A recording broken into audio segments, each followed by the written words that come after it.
Hello everyone, welcome to my channel. I am Arjun and you are watching English with Arjun Roy. Let's begin.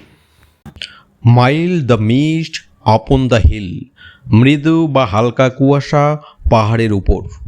লিখেছেন Emily gen Bronte. আজকে আমরা mild the mist upon the hill এই কবিতাটা নিয়ে একটু আলোচনা করব। এটি পশ্চিমবঙ্গ মধ্যশিক্ষা পর্ষদের নবম শ্রেণীর ইংরেজি পাঠ্যসূচির একটি কবিতা। এমিলি ব্রন্টি ছিলেন একজন বিখ্যাত ইংরেজ ঔপন্যাসিক ও কবি। তিনি 1818 সালে ইংল্যান্ডে জন্মগ্রহণ করেন এবং মাত্র 30 বছর বয়সে 1848 সালে মৃত্যুবরণ করেন। তিনি বিশেষভাবে পরিচিত তার একমাত্র উপন্যাস উইদারিং হাইটস লেখার জন্য, যা ইংরেজি সাহিত্যের অন্যতম শ্রেষ্ঠ ও প্রভাবশালী উপন্যাস হিসাবে বিবেচিত। চলো তাহলে কবিতাটা আমরা লাইন বাই লাইন দেখে নিই। Mild the mist upon the hill, পাহাড়ের চূড়ায় কুয়াশা আজ মৃদু বা নরম। কবি দেখছেন পাহাড়ের উপর হালকা শান্ত কুয়াশা জমে আছে। এটি কোনো ঝড় বৃষ্টির সংকেত নয়, বরং এটি শান্ত পরিবেশ তৈরি করেছে। Telling not of storms tomorrow, যা আগামীকালের কোনো ঝড়ের কথা বলে না। এই মৃদু কুয়াশা আভাস দিচ্ছে যে আগামীকালের আবহাওয়া শান্ত থাকবে, কোনো প্রাকৃতিক বিপর্যয় বা ঝড়ের কোনো সম্ভাবনা এতে নেই। No, the day has wept its fill, না, দিনটি তার মন ভরে কেঁদে নিয়েছে। এখানে দিনটি কেঁদেছে বলতে সারা দিন ধরে বৃষ্টি হওয়ার কথা বলা হয়েছে। দিনটি যেন তার সমস্ত দুঃখ বৃষ্টির রূপ ধরে ঝরিয়ে দিয়েছে। Spend it's store of silent সরো, তার জমানো সমস্ত নীরব দুঃখকে উজাড় করে দিয়েছে। মানুষের মন যেমন কান্নার পর হালকা হয়, তেমনি সারাদিন বৃষ্টির পর প্রকৃতির সমস্ত নীরব কষ্ট বা বিষণ্ণতা যেন শেষ হয়ে গেছে।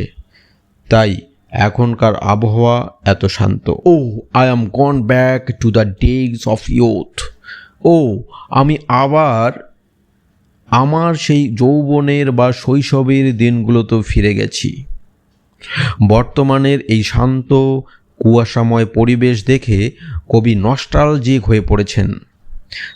তার মন বর্তমান থেকে অতীতে তার বড় হয়ে ওঠার দিনগুলোতে ফিরে গেছে। I am a child once more, আমি আরও একবার শিশু হয়ে গেছি। স্মৃতিচারণ করতে করতে কবি মানসিকভাবে এতটাই অতীতে ডুবে গেছেন যে তার নিজেকে আবার সেই নিষ্পাপ ছোট্ট শিশু মনে হচ্ছে। And neath my father's sheltering roof, এবং আমার বাবার সেই সুরক্ষাদায়ক ছাদের নিচে। কবি মনে করতে পারছেন যে তিনি আবার তার বাবার বাড়িতে আছেন, যা ছিল তার কাছে সবচেয়ে নিরাপদ আশ্রয়। Sheltering roof and near the old hall door, এবং সেই পুরনো হলঘরের দরজার কাছে। বাবার বাড়ির সেই চেনা পুরনো হলঘরের দরজার সামনে দাঁড়িয়ে থাকা স্মৃতি কবির মনে জীবন্ত হয়ে উঠেছে। I was this cloudy evening fall, আমি এই মেঘলা সন্ধেটিকে নেমে আসতে দেখছি। কবি আবার বর্তমানে ফিরে এলেন।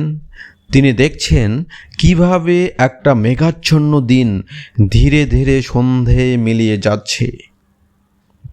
After a day of rain, সারাদিনের ক্লান্তিকর বৃষ্টির পর এই শান্ত সন্ধেটি নেমে আসছে। ব্লু মিস্টস, সুইট মিস্টস অফ সামার ফল, নীল কুয়াশা, গ্রীষ্মের আচ্ছাদনের সেই মিষ্টি কুয়াশা। গ্রীষ্মকালের এই কুয়াশাকে কবির কাছে খুব মিষ্টি ও মনোরম মনে হচ্ছে। দূর পাহাড়ের গায়ে সেই কুয়াশাকে নীলচে দেখাচ্ছে, যা চারিদিকের পরিবেশকে একটা চাদরের মতো ঢেকে রেখেছে। দ্য হরাইজনস মাউন্টেন চেইন, দিগন্তের ওই পর্বতমালাকে, সেই মনোরম নীল কুয়াশা, দিগন্তে ছড়িয়ে থাকা পাহাড়ের সারিকে আচ্ছন্ন করে রেখেছে। The damp stands in the long green গ্রাস, লম্বা সবুজ ঘাসের উপর আর্দ্রতা জমে আছে, অর্থাৎ শিশির বা বৃষ্টির জল। সারাদিন বৃষ্টির পর মাঠের লম্বা সবুজ ঘাসগুলো ভিজে রয়েছে। সেই জলবিন্দু বা স্যাঁতস্যাঁতে ভাব ঘাসের ডগায় স্থির হয়ে আছে। As thick as mornings tears, ঠিক ততটাই ঘন যেমনটা ভোরের অশ্রুবিন্দু হয়, অর্থাৎ শিশির বিন্দু। ঘাসের ওপর জমে থাকা বৃষ্টির জলকে কবি ভোরের শিশিরের সাথে তুলনা করেছেন। এখানে টিয়ার্স বা অশ্রু শব্দটি আবার এক ধরনের বিষণ্ণতা, কিন্তু একই সাথে পবিত্রতার ছোঁয়া আনে। And dreamy cents of fragrance pass, এবং একটি স্বপ্নীল সুবাস ভেসে বেড়াচ্ছে। ভেজা মাটি এবং প্রকৃতির বুক থেকে একটা অদ্ভুত সুন্দর মন মাতানো সুগন্ধ বাতাসে ভেসে আসছে, যা কবিকে এক স্বপ্নের দেশে নিয়ে যায়। That breath of other years, যা অন্য কোনো বছরের কথা মনে করিয়ে দেয়, অর্থাৎ পুরনো দিনের কথা। এই চেনা সুবাস কবিকে পুরোপুরি তার অতীতের দিনগুলোতে ফিরিয়ে নিয়ে যায়।